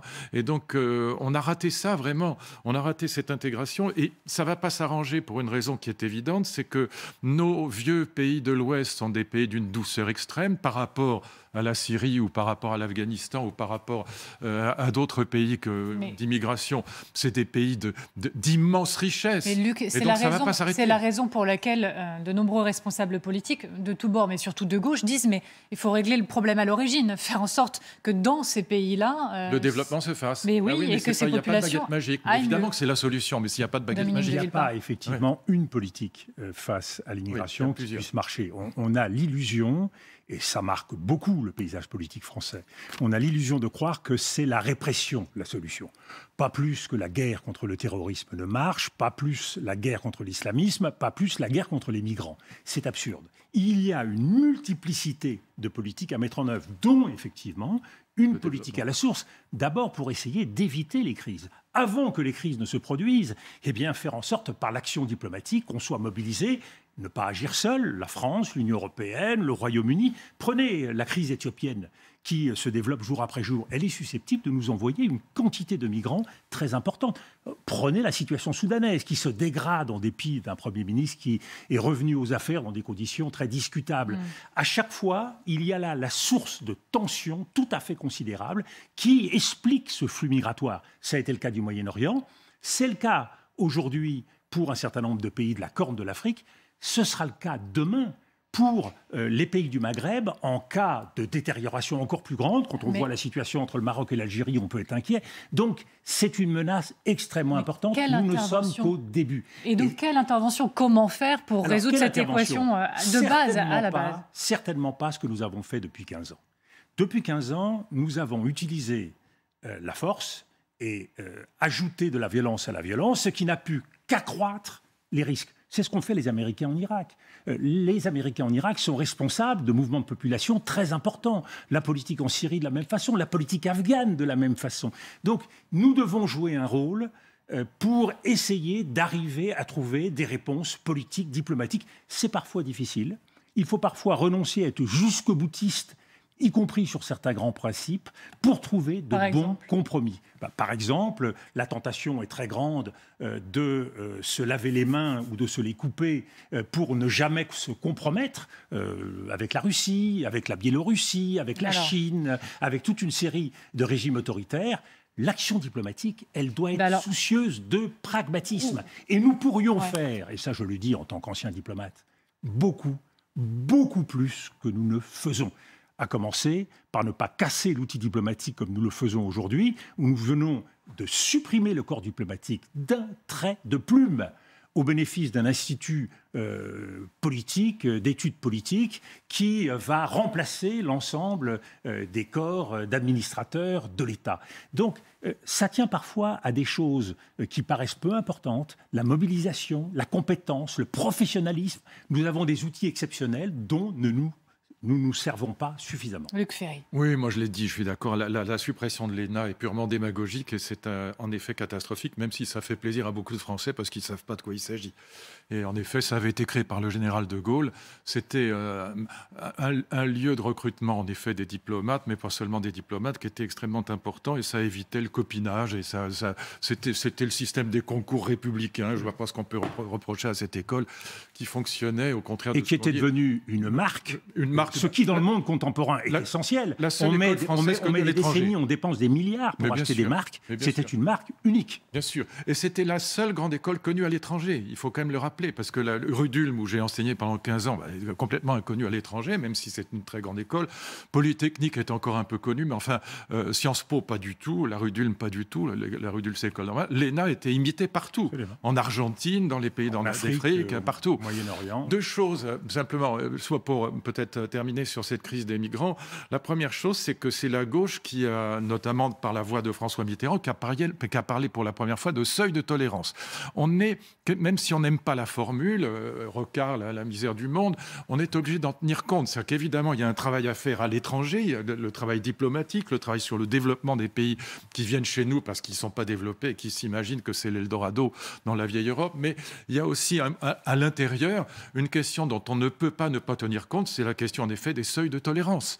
Et cette question-là, alors encore une fois, on peut détester la formule, on peut détester la chose, mais elle existe. Et donc on ne peut pas ne pas en tenir compte en démocratie. Deuxième chose que je voudrais dire, c'est que, et c'est pour ça que je prenais l'exemple allemand, l'exemple de Mme Merkel, cet exemple d'intégration par la langue et par le travail, c'est très important. Obligé d'apprendre l'allemand, obligé de travailler. Ce que nous avons raté en France, alors ça remonte bien avant les années 70, ou plutôt ça remonte à 68, c'est qu'on a mis en place un système d'accueil qui refusait l'intégration. C'est-à-dire pas simplement qu'on ne cherchait pas à intégrer, mais on refusait l'intégration. On a recruté des quantités de professeurs pour enseigner aux étrangers en langue étrangère, au lieu de leur dire « vous devez apprendre le français d'abord ». Parce qu'on voulait être gentil, parce qu'on était dans l'idéologie du droit à la différence. Le wokisme avant la lettre. Et ça a été une politique française dans les années 70-80, ce qu'on a appelé la rénovation pédagogique, qui a été absolument catastrophique parce qu'on a refusé non seulement d'assimiler, mais je dirais même d'intégrer les étrangers qui venaient chez nous travailler parce qu'on ne voulait pas qu'ils apprennent absolument le français, on voulait garder au fond leur langue et leur culture. Alors ça partait d'un bon sentiment, mais comme on sait, l'enfer est pavé de bonnes intentions. Et c'est ce qui s'est passé dans les années 70, 80, 90 encore. Je voudrais rebondir, Dominique de Villepin, sur ce que vous disiez sur la capacité de l'Europe à exister face à la Russie, la Biélorussie, la crise des migrants. Je tiens quand même juste à préciser, on en parle beaucoup moins, mais les migrants, ils sont toujours coincés à cette frontière polonaise, même si l'Irak, maintenant, convoie, rapatrie par centaines des migrants. Mais la crise, elle est toujours là, elle est toujours sous nos yeux. Visiblement, la réponse définitive n'a donc pas été trouvée. Donc ça dit quoi, encore une fois, d'une impuissance ou pas, d'une volonté de ne pas céder qui serait justifiée ou non face à cette crise? Alors, vous avez tout à fait raison. Il y a une première urgence, c'est que faire des migrants? Dès lors que nous avons vu la Biélorussie, peut-être d'autres avec la Biélorussie et derrière elle pour la soutenir, utiliser cette arme des migrants. Ce n'est pas une arme nouvelle. Nous avons vu d'autres pays, la Turquie, le Maroc vis-à-vis de l'Espagne, utiliser cette arme, mais c'est la première fois que les migrants sont amenés dans un pays par la voie aérienne et utilisés, lâchés en quelque sorte devant la frontière polonaise et quasiment poussés pour y passer avec pas de possibilité de retour. Donc c'est une situation absolument inédite auquel nous devons apporter une réponse. Moi, ma conviction, c'est qu'il y a deux façons de voir cette question. La première, et c'est largement la position de la Pologne, c'est de se dire on ne transige pas, pas de compromis. Moi, je crois que cette façon de traiter les problèmes est toujours à courte vue. Car derrière la question des migrants, et même si on ne s'intéresse pas à l'avenir de ces personnes, il y a une deuxième question qui est essentielle, qui est la situation de nos démocraties dites libérales et la perception de ces démocraties dans une bataille internationale qui est la bataille des modèles entre les régimes autoritaires et les démocraties libérales.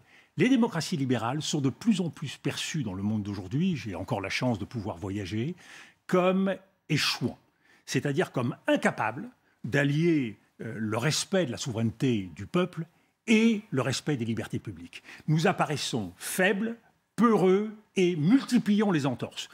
Dans certains pays, on prend appui sur notre politique sur le Covid, par exemple, la répression des manifestations, l'état d'urgence, le Conseil de défense, pour montrer que tout cela est assez peu démocratique selon les règles. Donc je pense que nous nous honorerions, entre Européens, à apporter une réponse collective à ces malheureux qui sont aujourd'hui à la frontière polonaise. Qu'est-ce qui fait qu'on n'arrive pas à la trouver, cette réponse collective? C'est une question de volonté et ce serait un signal extrêmement fort adressé à la Russie, à la Chine, sur le fait que les démocraties libérales sont debout et ne transigeront pas sur leurs valeurs. Luc Ferry. Ce serait l'occasion pour la présidence française, puisque la France va présider l'Europe, de mettre les choses au point. Mais cela dit, il y a urgence. Et ces malheureux qui sont entre la Biélorussie et la Pologne, ils n'y sont pour rien. On les a fait venir.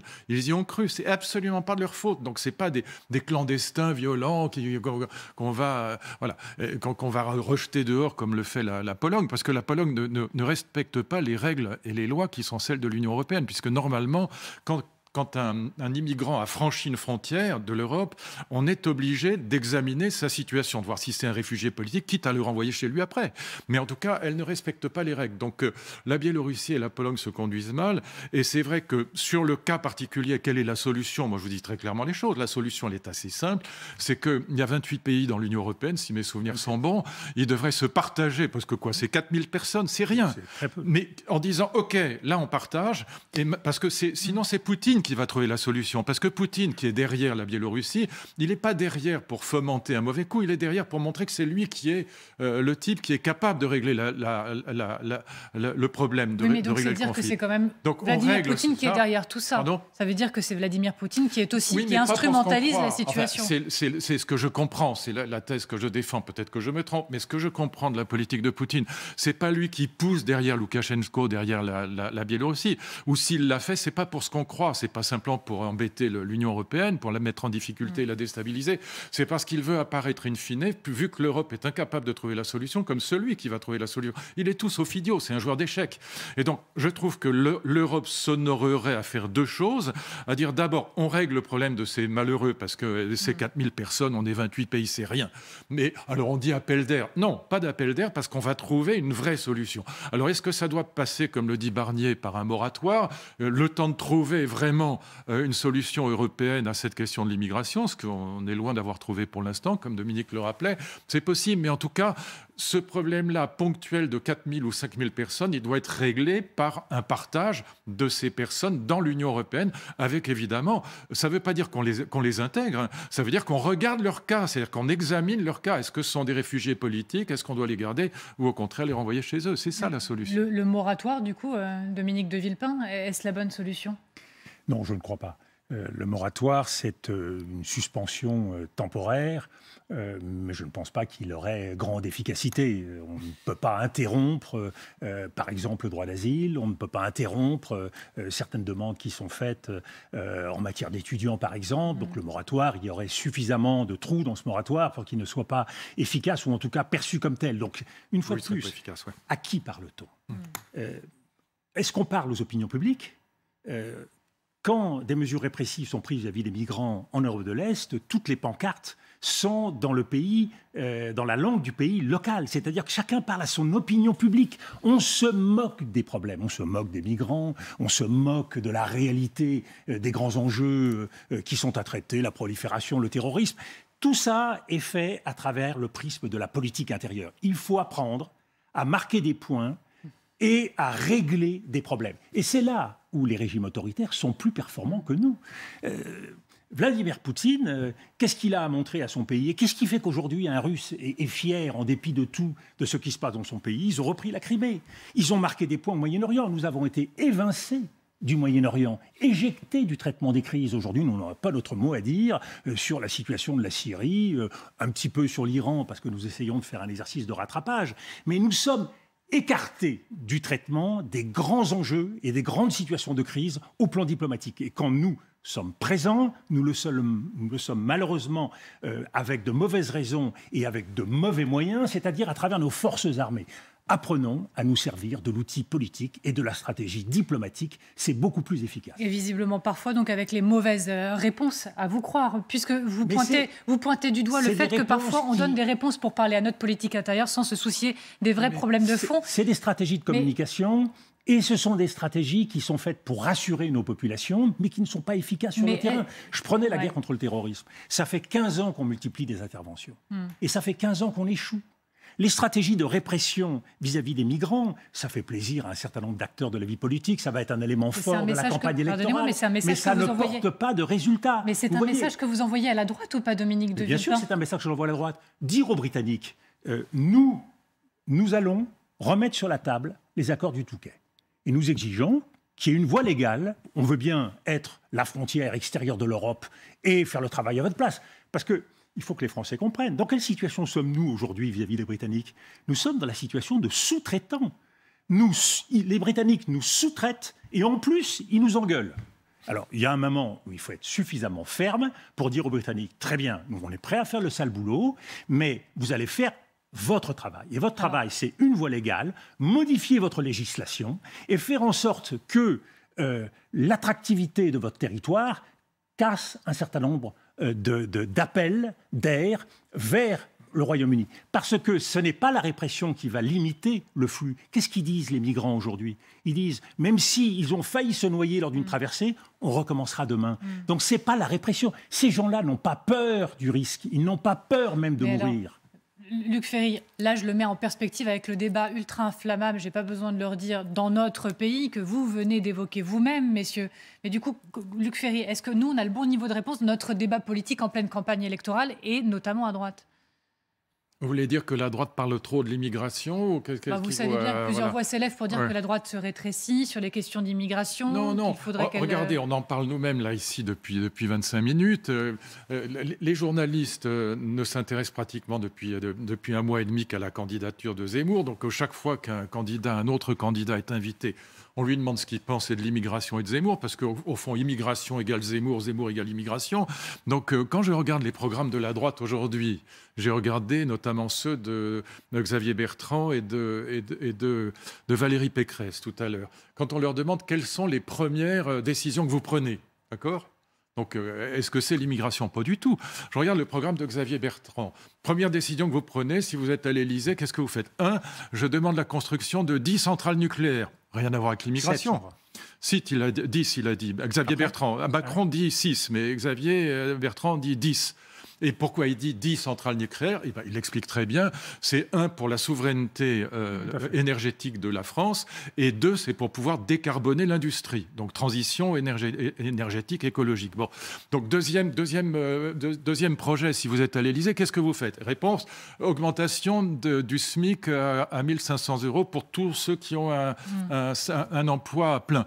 Et revalorisation du travail. Et troisième point, qu'est-ce que vous faites? Je fais une loi sur la participation et l'intéressement, la grande idée du général de Gaulle à laquelle nous souscrivons tous les deux. Voilà, il ne parle pas d'immigration. Donc simplement, si les journalistes arrêtaient de nous parler exclusivement de Zemmour et d'immigration, la droite pourrait peut-être proposer autre chose, mais la gauche aussi d'ailleurs, je ne crois pas. Alors évidemment, le phénomène nouveau dans cette campagne électorale, ça s'appelle Éric Zemmour. Et Éric Zemmour, ça veut dire quoi? Immigration. Et ça veut dire, comme la Pologne, on va faire des murs partout. Très bien. Je respecte le courage de Zemmour, parce qu'il faut être courageux pour rentrer dans une campagne électorale, surtout quand on est haï à ce point-là. Il a du courage, ce garçon. Mais on n'est pas obligé de faire toute la campagne électorale sur la candidature de Zemmour. Il y a un moment où il faut arrêter. Et donc, quand je regarde les propositions de la droite, que ce soit celles des deux candidats que je considère comme les deux principaux, si je suis les sondages, c'est pas désobligeant pour Barnier, ce que je dis là, mais je regarde les candidats qui sont en tête dans cette compétition au sein de la droite, ils parlent pas tellement d'immigration, ils parlent de tout à fait autre chose. Ils parlent du nucléaire, ils parlent de la revalorisation du pouvoir d'achat, ils parlent de la question de l'intéressement, de la participation, bref, de sujets qui sont majeurs. Maintenant, on ne peut pas non plus, la preuve, on vient d'en parler pendant 25 minutes, laisser complètement de côté ce problème d'immigration. Sur le climat politique, est-il biaisé par la présence d'Éric Zemmour? Oui, enfin, il est biaisé temporairement. Je pense que nous sommes en train d'arriver à une nouvelle étape de la campagne électorale ou de la pré-campagne électorale où un certain nombre de vérités sur la personnalité d'Éric Zemmour, sur son tempérament, sur son manque d'expérience, sont en train d'apparaître, qui risquent de modifier la donne. Et c'est pour ça que la semaine que nous allons vivre la semaine prochaine, elle est essentielle. C'est un tournant. Pourquoi? On a à la fois l'annonce de la maison commune de la majorité. Ce sera demain soir. Un élément nouveau, une sorte de nouvelle plateforme UDF comme celle qu'on a connue dans le passé. Nous avons en même temps vraisemblablement l'annonce d'Éric Zemmour et nous avons le choix du candidat des Républicains. Je pense que c'est une semaine qui va infléchir le cours de la campagne et qui va sans doute modifier la stratégie présidentielle d'Emmanuel Macron. Emmanuel Macron, sauf à imaginer qu'il rentre très tard dans la campagne, c'est-à-dire en février-mars, comme l'ont fait un certain nombre de ses prédécesseurs, donc, sauf à imaginer qu'il rentre très tard et qu'il assume totalement la continuité de son mandat. C'est-à-dire que c'est dans le fond une saison de plus. C'est Netflix, vous avez connu la saison 1, vous allez vivre la saison 2. Il prendrait alors un immense risque. Aucun président n'a été réélu sur l'idée de continuité entre un premier mandat et un second mandat. La preuve, il y a eu 2 candidats réélus à travers la cohabitation, François Mitterrand et Jacques Chirac. Donc, Emmanuel Macron doit se réinventer. Or, il va se passer quelque chose d'important cette semaine, c'est vraisemblablement le choix du candidat républicain. Et si le choix est un choix qui est en phase avec les intentions de l'opinion générale en France, il est susceptible de connaître un regain d'intérêt et de faveur important et de modifier le jeu politique. Emmanuel Macron, alors, sera en situation de devoir peut-être changer. Est-ce qu'Emmanuel Macron sera capable de reconnaître un certain nombre d'erreurs lors de son mandat? Est-ce qu'il sera capable d'opérer cette métamorphose qui, à mon sens, est indispensable pour un candidat qui se représente devant les électeurs? Personne n'a envie de revivre en France encore 5 ans comme ceux que nous avons vécus. Nous voulons tous le changement. C'est le principe même de l'élection présidentielle. C'est soit l'alternance, soit un changement important. Il faut donc qu'Emmanuel Macron puisse s'appuyer sur des éléments de changement et donc d'autocritique. Est-ce qu'il sera capable de cette autocritique pour permettre aux Français de penser que ce ne sera pas comme avant, sur le plan institutionnel, sur le plan des grandes politiques, sur le plan de la gestion internationale, sur le plan d'un certain nombre de grands enjeux comme l'immigration et d'autres grands sujets. Je crois qu'il y a là, dans cette semaine, un certain nombre de stratégies qui vont se nouer et qui vont être décisives pour la suite. Okay. Pour se métamorphoser, pour changer, il faut une dose d'humilité considérable. Je n'ai pas le sentiment que ce soit la qualité première de notre président. Alors, permets-moi, Luc, de rappeler, quand Jacques Chirac s'est retrouvé au soir du premier tour en 2002, il savait qu'il avait gagné, puisqu'il se retrouvait face à Le Pen. Il est venu vers moi, il m'a dit « Dominique, il faut faire un nouveau discours. » Devant les Français. On avait un quart d'heure, une demi-heure. Il m'a dit, je vous demande 3 choses. Je vous demande de l'humilité, je vous demande de la gravité et je vous demande de la sobriété. Il n'était pas là, content de lui, prêt à festoyer. Non. Il était dans l'état d'esprit de quelqu'un qui mesure les circonstances exceptionnelles dans lesquelles était la France. Et la prise en compte des circonstances, c'est ce qui est le plus difficile. On dit toujours l'élection présidentielle, c'est la rencontre entre un homme et un peuple. Oui, et des circonstances. Or, les circonstances exceptionnelles que connaît notre pays, le Covid, la colère, le mécontentement, le désenchantement vis-à-vis de la politique et le retrait d'un certain nombre de gens qui sont en totale désaffection vis-à-vis de la vie citoyenne, obligent le président de la République, s'il veut se représenter, à se changer. Et pour ça, il faut qu'il montre qu'il écoute les Français. Alors, Luc. Oui, mais Chirac était quelqu'un d'étonnamment humble. Il écoutait les autres. Moi, j'ai eu quelques conversations, toi 1000 fois plus que moi, mais avec lui, c'est quelqu'un qui écoutait. Et surtout, il n'était absolument pas convaincu qu'il était plus intelligent que tout le monde et qu'il avait 1000 fois raison. Jamais Chirac n'aurait dit, dans une gare, il y a les gens qui ne sont rien et les gens qui ont réussi. Mais il n'aurait même pas pu le penser. Voilà. Donc, je dis, pour se métamorphoser, il faut avoir une dose d'humilité considérable, extrêmement rare quand on va à l'Élysée et que forcément, pour aller à l'Élysée, il faut quand même avoir un melon qui ressemble à une citrouille. Deuxième remarque, très terre à terre cette fois-ci, le fait que Éric Zemmour, probablement, ce que tu as dit est vrai, on commence à voir que c'est quand même une blague cette candidature. Il faut arrêter de dire n'importe quoi, c'est une plaisanterie. Bon, il faut quand même de l'expérience pour arriver à l'Élysée. La France serait ridicule si Éric Zemmour était élu. Bon, tout ça, les Français commencent quand même à le comprendre. Il est un tribunicien, il a exprimé des choses, et encore une fois, je salue son courage, il n'a pas dit que des bêtises loin de là, mais il n'est pas présidentiable. Il ne peut pas être président de la République et les gens le savent. Donc ça n'a pas de sens. Le fait qu'il s'effondre, ou en tout cas que ses sondages soient moins bons, ça fait que le ticket d'entrée dans le deuxième tour est beaucoup plus élevé, puisque Marine Le Pen maintenant est à 20%.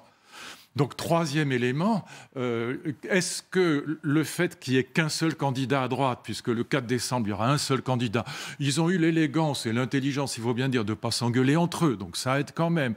Donc, le fait qu'ils soient rassemblés tous derrière un seul candidat, est-ce que ça permet de passer de 14 ou 15% à 20%? Ben, on verra. Je n'en sais strictement rien. Ce n'est pas totalement impossible, c'est assez peu probable. Et puis, dernier point. Moi, je viens de lire le dernier livre du plus grand philosophe allemand. Il s'appelle Jürgen Habermas. Ça dit peut-être pas grand-chose à nos auditeurs, en tout cas pas à tous. Mais c'est un livre sur l'histoire de la philosophie. Et il y a notamment un long passage sur ce qu'est le centrisme. Très intéressant. Et il déteste le centrisme. Comme moi. Moi, je déteste le centrisme. Pourquoi je déteste le centrisme? Pas les personnes. J'aime bien Bayrou, c'est le parrain de ma fille, c'est pas le problème. Mais c'est pas ça. Mais le centrisme est un éteignoir. Le centrisme au pouvoir, c'est une catastrophe parce que la démocratie a besoin de conflits, de combats intellectuels, philosophiques puissants. Et surtout, réfléchissez à ça. Je sais que tout le monde s'en fout un peu, mais c'est quand même très important, en tout cas à mes yeux. Il n'y a pas de philosophe centriste, il n'y a pas de grande doctrine centriste. On a des grands libéraux, Tocqueville, Constant, Guizot. On a des grands socialistes ou des grands communistes, Marx ou Jaurès. Il n'y a pas de grands centristes. C'est un éteignoir, ce centrisme à l'Élysée. C'est une catastrophe sur le plan intellectuel et politique parce que ça tout éteint. Ça a tout éteint, sauf les extrêmes, sauf Mélenchon et Le Pen ou Zemmour.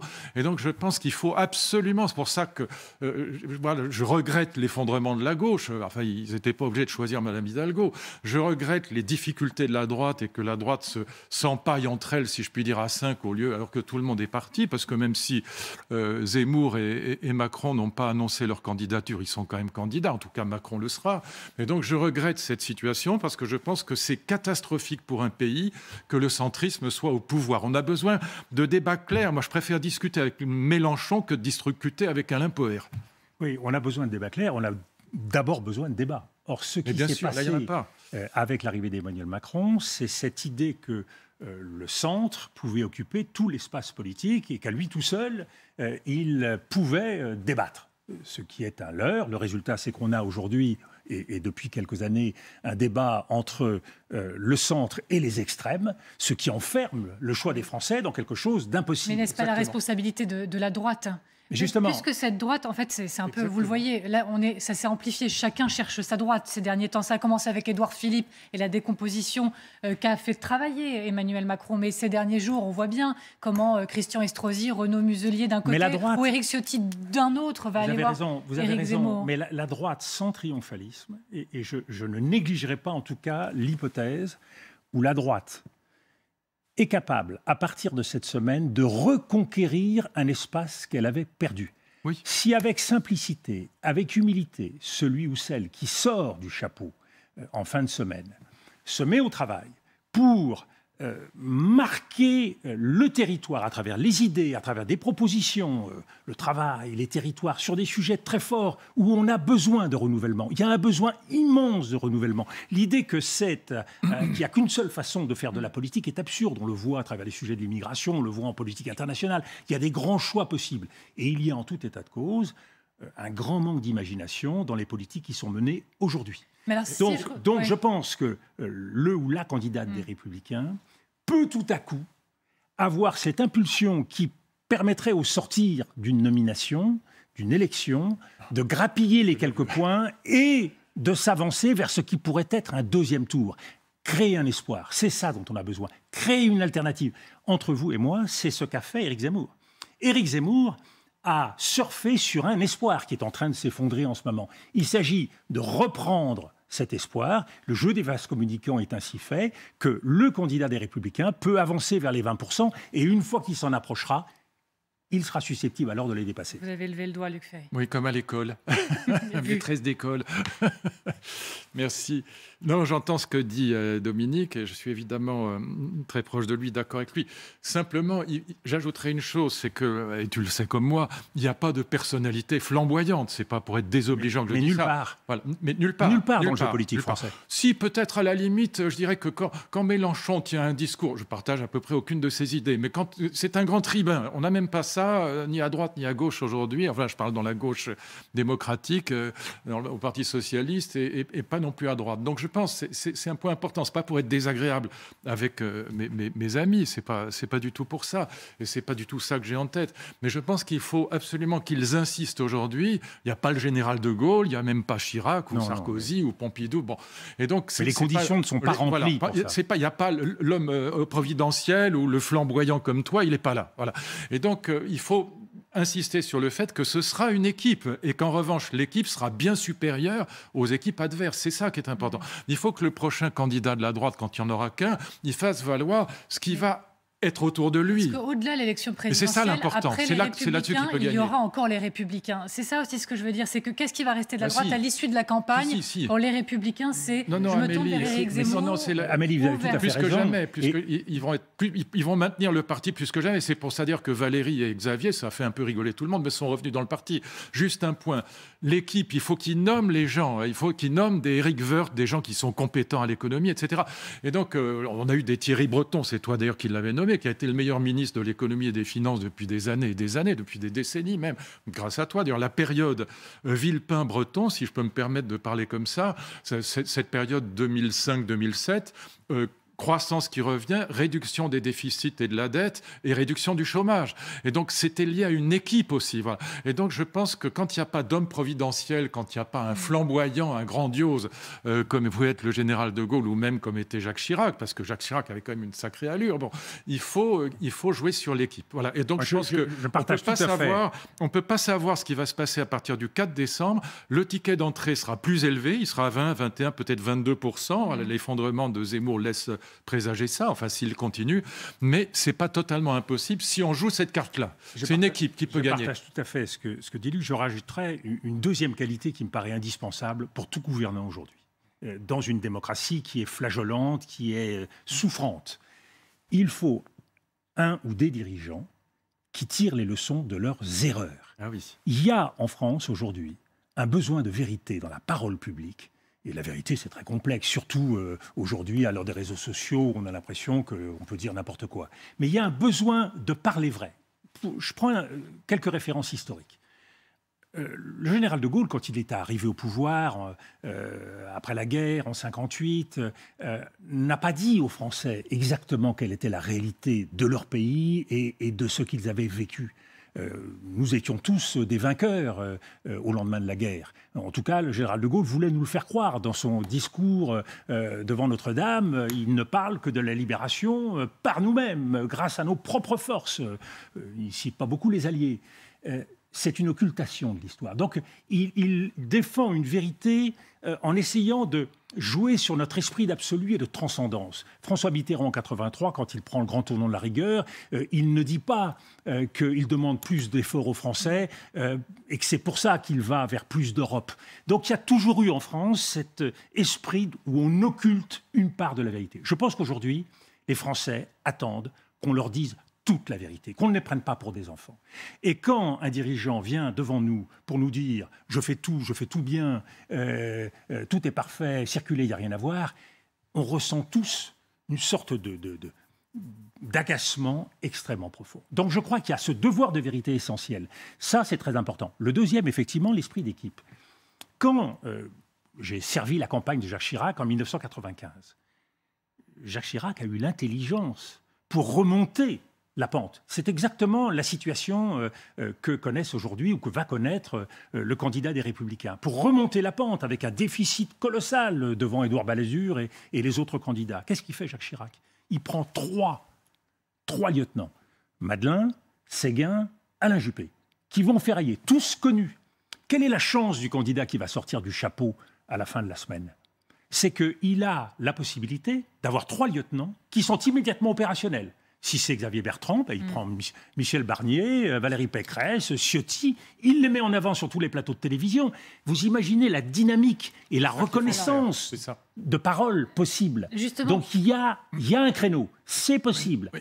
C'est leur responsabilité maintenant d'aboutir. Je lève le doigt à mon tour parce que le temps. Avec moi, c'est difficile. Non, mais parce que le temps. Non, ça va. Le temps file. Juste dernière question rapidement, messieurs. Ne m'en voulez pas, mais donc vous l'avez évoqué, la maison commune demain, c'est le lancement de, on pense le nom, une maison commune baptisée Ensemble Citoyen avec La République en Marche, le MoDem, Agir, Horizon de Édouard Philippe. Ça. Vous parlez, voilà. Vous parlez d'équipe. Vous parlez de mettre en avant. C'est tout sauf une équipe. C'est tout gestion d'appareil. Ils se détestent entre eux. Mais enfin, demandez à Bayrou ce qu'il pense d'Édouard Philippe, à Édouard Philippe ce qu'il pense de Bayrou, ils ne peuvent pas se voir, il faut arrêter. Et en plus, quand même, franchement, là, les bras m'en tombent des mains. Édouard Philippe, il a tout raté. Il a raté les 2 ans de Gilets jaunes. C'est grâce à lui qu'on a eu la catastrophe de tous les 150 samedis foutus parce que je garde le cap jusqu'à ce qu'il lâche tout. Et ensuite, il a fait tomber la réforme des retraites en mettant une mesure paramétrique dans un système qui était une réforme systémique, le système de retraite à points. Et donc, il a raté à la fois les Gilets jaunes et la réforme des retraites. Donc, c'est pas lui qui va prendre la tête de cette affaire. Enfin, c'est un scandale. Pas prévu, et par ailleurs, encore une fois, ils ne peuvent pas se blairer. C'est de créer une force commune pour un élan politique. C'est une nouvelle structure. Tu parles d'un élan politique. C'est l'horreur centriste qui va nous tomber dessus. C'est une addition d'appareils où d'ailleurs on ne pourra pas adhérer. On adhérera à chacune des formations qui elles-mêmes adhéreront à cette plateforme. La pluralité centriste. De La République en Marche territoire de progrès.